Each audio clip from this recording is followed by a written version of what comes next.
disappointed with the loss, but this defense goes up against an offense that had put up 50 a game and was maybe one of the most prolific in the country, and you hold it to what you did. I mean, and it's not about moral victories, but can you hang your hat on that this was a very impressive defensive effort, or can you even go there? I mean, we always think we can do more or do better on defense than however we play. There's always things you can improve on.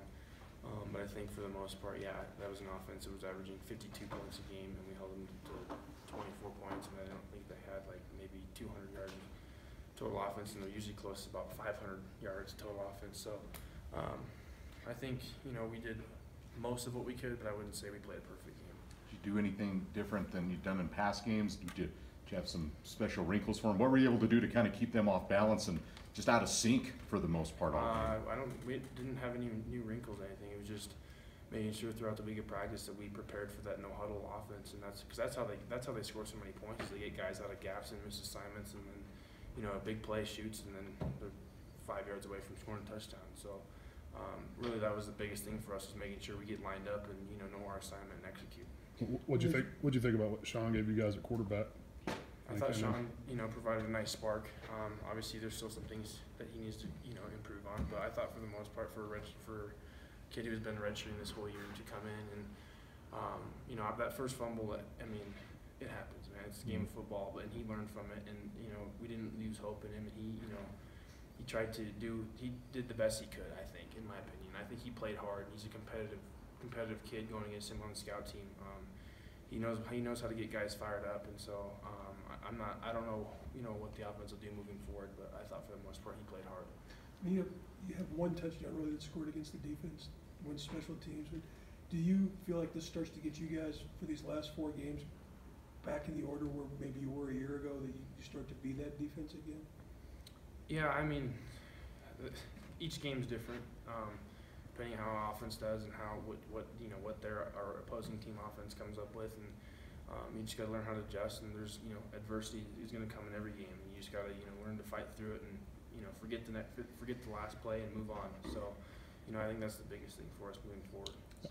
To Logan, look, I know it's a short week, but it's the border war coming up. It's a rivalry game. Will that help?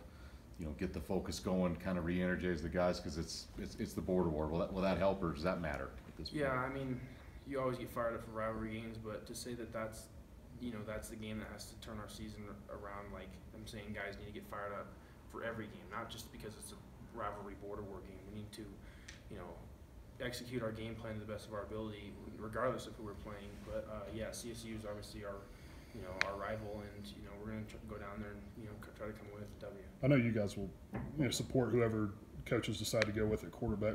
Was there a different energy level, kind of a different spark among the team once Sean came in there and gave you that boost? I'm not sure. I didn't get to watch a whole lot of offense. I just get to watch limited stuff on the big board, and the sun was in my eyes a lot of times, so I just kind of based on what they did off the crowd. And I'm not worried about what they're going to do on offense. I just want to worry about what my assignment is on defense and what I can do to help this defense, continue to play hard and play fast and play together. So. Based on what you've seen of him in practice, the way he performed, did that surprise you at all? Sean? Yeah. I don't think so. I think that from what I've gotten from him is that he's a very competitive kid, and Coach Bull gave an example in high school when he was playing quarterback. He was jumping over piles and stuff. And you don't see a lot of quarterbacks that are getting recruited to play college football do a lot of that stuff, and that just shows his competitive spirit. And even throughout practice on scout team, he will challenge the scout team to try to break plays on us, because then it makes us better as a defense. And so, and he tries to get the offense, that scout team offense going when he was down there. And so I think he's a very competitive kid, and he's got a bright future. So.